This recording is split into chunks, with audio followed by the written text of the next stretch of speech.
नमस्कार दोस्तों पिछले 2-3 दिनों से आप देख ही रहे होंगे कि देश में कितना ज्यादा आक्रोश है उत्तराखंड में जिस तरह से त्रिपुरा के एक स्टूडेंट की हत्या की गई है। देखिए क्या है ना, दुखद बात यह है कि हमारे देश में किसी दूसरे रीजन से आए हुए लोगों के ऊपर जिस तरह से रेशियल कमेंट पास किए जाते हैं, और ये कोई नई बात नहीं है। ये मुद्दा कई बार उठता आया है। पहले आप देखते होंगे दिल्ली में भी, और आजकल भी कई बार देखेंगे तो इस तरह के मुद्दे उठते आए हैं कि जो नॉर्थ ईस्ट से लोग आते हैं उनको चिंकी और पता नहीं क्या क्या नाम से पुकार दिया जाता है, जो कि बहुत ही भद्दा है, सही नहीं है बिल्कुल भी किसी भी मायने में। लेकिन इस तरह के इंसिडेंट्स होते हैं, बहुत दुखद है, हमें इसमें स्टेप लेना चाहिए, रोकना चाहिए। लेकिन दुखद बात आप सोचिए कि नॉर्थ ईस्ट के त्रिपुरा से आए हुए एक स्टूडेंट की हत्या हो जाती है, और यहाँ पर उस परिवारजन पर क्या बीत रहा होगा। आप देख सकते हो खबर, Tripura student killed in Dehradun was attacked with knifes, कड़ा। यहां पर मैं आपको एक और चीज बता दूं कि पुलिस का अब जो वर्जन आया है, पुलिस ने कहा है वो कहीं ना कहीं इसको साइडलाइन कर रही है।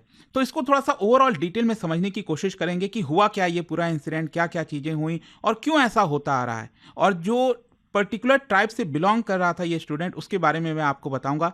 चलिए शुरुआत करते हैं। देखिए सबसे पहले यहां पर मैं आपको बता दूं जो विक्टिम है उसका नाम क्या है।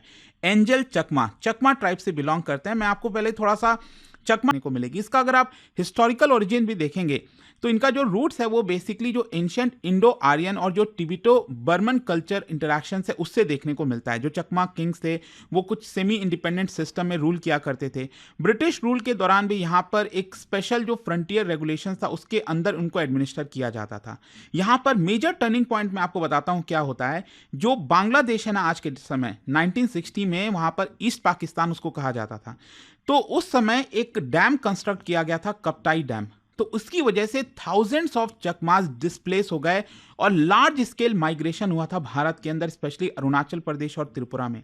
यहाँ पर अगर आप लैंग्वेज की बात करें तो इंडो आर्यन लैंग्वेज फैमिली से बिलोंग करते हैं चकमास, और यहाँ पर उनका जो स्क्रिप्ट है चकमा स्क्रिप्ट कहा जाता है, which is closely related to Bengali और एसएमईज, बट इनका कल्चरली ये काफी डिस्टिंक्ट है, ये आपको समझना है। और पॉलिटिकल और लीगल स्टेटस को लेकर काफी चर्चा होती है।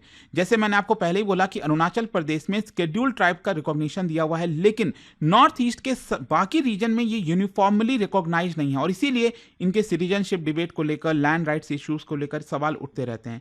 और यहाँ पर सिटीजनशिप्स की बात करें तो चकमास जो ईस्ट पाकिस्तान से आए थे, बाद में भारत का सिटीजनशिप दिया गया, तो ये एक पॉलिटिकली सेंसिटिव मुद्दा बना हुआ है। और चैलेंजेस इसलिए फेस करना पड़ता है, जैसे एथनिक डिस्क्रिमिनेशन हो गया, identity based violence, land ownership limited है, पॉलिटिकल मार्जिनलाइजेशन जिस तरह से, तो ये सारे इश्यूज देखने को मिलते हैं। खैर हमें यहाँ पर समझना है कि ये जो विक्टिम था एंजल चकमा, ये 24 साल का था, त्रिपुरा के उनकोटी डिस्ट्रिक्ट से बिलोंग करता था। अगेन थोड़ा सा अगर आप देखिए इस मैप के अंदर, ये त्रिपुरा का मैप रहा और यहाँ पर ये डिस्ट्रिक्ट है उनकोटी डिस्ट्रिक्ट। यहाँ से ये पढ़ने आया था कहाँ, देहरादून बेसिकली यहाँ पे, ठीक है, देहरादून में यहाँ पढ़ रहा था। और बेसिकली बताया जा रहा है कि जो नॉर्थ ईस्ट और ट्राइबल रीजन से, क्योंकि जिस तरह का इंसिडेंट हुआ है वो उस जो स्टूडेंट्स हैं नॉर्थ ईस्ट और ट्राइबल रीजन्स को, उनको एक प्रकार से रिप्रेजेंट कर रहा था। एंड बैकग्राउंड की बात करें तो एमबीए का स्टूडेंट था, देहरादून में स्टडी कर रहा था। अच्छा, यहाँ पर अगर मैं आपको बताऊं कि कहाँ पर ये इंसिडेंट हुआ है, तो देहरादून के आउटस्कर्ट्स में 9 दिसंबर का ये पर्टिकुलर इंसिडेंट था, जहाँ पर जो आप देखोगे कॉलेजेस वगैरह के आसपास कुछ इटरीज होते हैं, जॉइंट्स होते हैं, कैंटीन होती हैं। तो बेसिकली उस एरिया में student hostel, private educational institutions, वो सब आपको देखने को मिलता है। तो जाहिर सी बात है इस तरह का जब इंसिडेंट होता है तो जो स्टूडेंट की सेफ्टी है उसको लेकर भी बड़ा सवाल खड़ा हो जाता है। लेकिन इस पर्टिकुलर इंसिडेंट में हुआ क्या, देखो जो एंजल चकमा था और उसका जो ब्रदर था माइकल, ठीक है, वो दोनों एक पर्टिकुलर जो कैंटीन, जो फूड जॉइंट है उसके आसपास पहुंचे। तभी क्या होता है कि एक ग्रुप ऑफ पीपल थे, एक ग्रुप था लोगों का, लोकल्स थे बेसिकली, वो एक प्रकार से आरोप ये लगाया जा रहा है कि उस ग्रुप ने इनके ऊपर रेशियल कमेंट पास किया उनको, क्योंकि नॉर्थ ईस्ट से जो आए हुए लोग हैं उनका जो फेशियल फीचर है, जो ट्राइबल आइडेंटिटी है, उसको देखते हुए इन्होंने रेशियल कमेंट पास किया, चाइनीज एक तरह से कई बार जो बोल दिया जाता है। तो ज़्यादातर नॉर्थ ईस्ट इंडिया से जो आते हैं, ट्राइबल कम्युनिटीज से आते हैं, कई बार इस तरह के इंसिडेंट्स देखने को मिलते हैं, चाहे वो साउथ में बेंगलोर में भी हो, कई बार इंसिडेंट हुआ है, दिल्ली में भी हुआ है। और इसकी वजह से यहाँ पर जो एंजल है उसने ऑब्जेक्ट किया कि आप ऐसा नहीं बोल सकते, I am also Indian, we are also Indians, ऐसा उसने कन्फ्रंट किया। लेकिन जो लोकल यूथ थे, बताया जा रहा है कि उन्होंने अटैक कर दिया, और असॉल्ट जो है वो नॉट स्पॉन्टेनियस इतना वो आपको देखने को नहीं मिलेगा, क्योंकि यहाँ पर वेपन बेस्ड अटैक हुआ है। इनफैक्ट अगर मैं आपको बताऊं, जो वेपन्स का इस्तेमाल किया गया है, चाकू, कड़ा, जो हाथ में कड़ा पहना जाता है, ब्रेसलेट, मेटल ब्रेसलेट होता है, इन सब से हुआ अटैक हुआ, काफ़ी जोरदार अटैक किया गया, जिसकी वजह से हेड में, नेक में, स्पाइनल रीजन में काफ़ी बुरी तरह से चोट आई थी। और मेडिकल असेसमेंट में पता चला कि जो स्पाइनल कॉर्ड है वही डैमेज हो गया है, राइट साइड पैरालाइज हो गया। सोचिए, इतना ब्रूटली यहाँ पर जो है अटैक किया गया था। आप सोच के देखो, 17 दिन तक अपने जीवन और मृत्यु से जो है वो जूझ रहा था एंजल चकमा।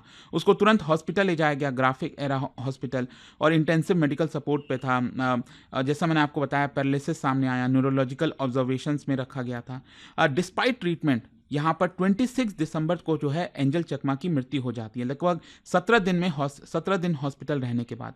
और बताया जा रहा है कि जो पुलिस का एक्शन हुआ है यहाँ पर, उत्तराखंड पुलिस ने 5 अक्यूज को अरेस्ट कर लिया है, और यहाँ पर जो भी सेक्शंस लगाए जाने हैं वो आपका लगाए जा रहे हैं। इसके अलावा यहाँ पर एक जो अक्यूज था वो भागने की कोशिश कर रहा था, इंटर स्टेट कोऑर्डिनेशन से उसको पकड़ा गया। स्टेट गवर्नमेंट का कहना है कि वो फास्ट ट्रैक इन्वेस्टिगेशन कर रही है, लेकिन कई सिविल सोसाइटी ग्रुप्स का कहना है कि सिर्फ अरेस्ट एनफ नहीं है, यहाँ पर जो इसके पीछे का मोटिवेशन है, जहाँ जो रेशियल मोटिवेशन होता है, वो हमें उसमें सुधार लाने की जरूरत है। वैसे मैं आपको बता दूं, एंजल चकमा के जो पिताजी हैं, जब मीडिया ने उनसे बातचीत की तो उन्होंने बताया कि पुलिस तो इनिशियली एफआईआर रजिस्टर करने में डिले कर रही थी, और आगे चलकर जब सिविल सोसाइटी की तरफ से जब बैकलैश देखने को मिला, तब यहाँ पर एक्शन लिया गया। और आप देख सकते हैं जो कंसर्न्स रेज किए गए उसमें यही था कहीं ना कहीं कि जो माइग्रेंट्स हैं उनको जस्टिस मिलना मुश्किल होता है, इंस्टीट्यूशनल बायस होता है, और इसी की वजह से कई कंसर्न्स हैं। जो SC/ST का एक्ट लाया तो गया है, लेकिन क्या उसको अच्छे से इन्वोक किया जा रहा है कि नहीं, इसको लेकर पॉलिटिकल रिस्पांस भी आया है। त्रिपुरा गवर्नमेंट, जो त्रिपुरा के चीफ मिनिस्टर हैं, उन्होंने उत्तराखंड के चीफ मिनिस्टर को कॉल किया, बातचीत की, मांग भी की कि टाइम बाउंड जस्टिस होना चाहिए, मैक्सिमम पनिशमेंट मिलना चाहिए। जो अपोजिशन पार्टीज हैं नेशनल लेवल पर, उन्होंने भी इस चीज़ को क्रिटिसाइज किया। आप देख सकते हो जो राहुल गांधी जी हैं, उन्होंने इसके बारे में डिटेल में एक लिखा है ट्वीट, और कहा है कि व्हाट हैपेंड टू एंजल चकमा और उसका जो ब्रदर है माइकल, बहुत ही हॉरिफिक हेट क्राइम था ये। और यहाँ पर बेसिकली राहुल गांधी जी ने डायरेक्टली जो बीजेपी है उसके ऊपर निशाना लगाया, कहा कि हेट डजंट अपीयर ओवरनाइट। कई वर्षों से जिस तरह से डेली बेसिस पर हमारे यूथ को टॉक्सिक कंटेंट और जो इररेस्पॉन्सिबल नैरेटिव है वो पेश किया जा रहा है, ये हमारे सोसाइटी में नॉर्मलाइज होता जा रहा है, and it's being normalised by the hate spewing leadership of the ruling BJP. My thoughts are with the Chakma family and the people of Tripura and North East, ऐसा उन्होंने कहा है। यहाँ पर अगर आप देखोगे तो पुलिस ने कल इसके बारे में कहा, क्योंकि बार बार रेशियल अब्यूज को लेकर रेशियल रेसिस्ट जो रिमार्क्स होते हैं वो पास किए जा रहे थे, ये आरोप लग रहा था। लेकिन पुलिस, उत्तराखंड पुलिस का ये कहना है कि देखिए, हमने जो प्रिलिमिनरी इंक्वायरी वगैरह की है उसमें ऐसा लगता नहीं कि ये रेशियल अटैक है। ये बेसिकली जो ग्रुप है वो आपस में कुछ बातचीत कर रहा होगा, तो इस तरह के कुछ रिमार्क्स पास हुए होंगे, तो मे भी शायद, मतलब ये रेशियल अटैक मानने के लिए तैयार नहीं है उत्तराखंड पुलिस। तो ये भी आपको एक एंगल देखने को मिलेगा। लेकिन दूसरी तरफ आप देखोगे त्रिपुरा के अंदर इसको लेकर काफी बड़ा प्रोटेस्ट देखने को मिला, जो भी कुछ उत्तराखंड में हुआ है। यहाँ पर आप देख सकते हैं कैंडल लाइट मार्चेस, स्पेशली जो त्रिपुरा की कैपिटल है अगरतला, वहाँ पर कैंडल लाइट मार्चेस हो गया। जो स्टूडेंट्स हैं, स्टूडेंट यूनियन, ट्राइबल ऑर्गेनाइजेशंस के द्वारा रैलीज निकाली गई, एडमिनिस्ट्रेटिव बिल्डिंग्स के बाहर डेमोन्स्ट्रेशन किया गया, डिमांड किया गया justice for angel Chakma, stop racism against north east Indian. और यहाँ पर एंगर इतना ज़्यादा क्यों है वो आपको समझना है, क्योंकि ये इंसिडेंट सिस्टमैटिक देखा जा रहा है, ये कोई आइसोलेटेड इंसिडेंट नहीं है। और रेशियल प्रोफाइलिंग जो है नॉर्थ ईस्टर्न पीपल की, ये काफ़ी लंबा इतिहास रहा है, मैंने आपको पहले ही बताया। और कई बार इस तरह के केसेस देखने को मिल रहे हैं, वर्बल अब्यूज, फिजिकल असॉल्ट, और जो डिस्क्रिमिनेशन होता है कई बार हाउसिंग को लेकर, पब्लिक स्पेस को लेकर। तो कहीं ना कहीं ये जो परसेप्शन है कि मेन लैंड इंडिया में जो इस तरह के जो क्राइम्स हैं उनको इग्नोर कर दिया जाता है, बहुत छोटे में लिया जाता है, लेकिन नहीं लेना चाहिए। खैर, इसका ब्रॉडर इशू आपको समझना होगा, जो रेसिज्म है अगेंस्ट नॉर्थ ईस्ट इंडियंस, जो एंजल चकमा का जिस तरह से मारा गया है, ये जो डिबेट चल रहा था छोटे मोटे, उसको एक बड़े स्तर पर अब ले आया है नेशनल लेवल पर। यहाँ पर जो कॉमन फॉर्म्स ऑफ डिस्क्रिमिनेशन कई बार होता है, चाइनीज, नेपाली बुला देना, और बेसिकली इसका होता है इसलिए क्योंकि जो फेशियल फीचर है ना, मंगोलॉइड फेशियल फीचर्स, वो आपको देखने को मिलता है, कल्चरल डिफरेंसेस है।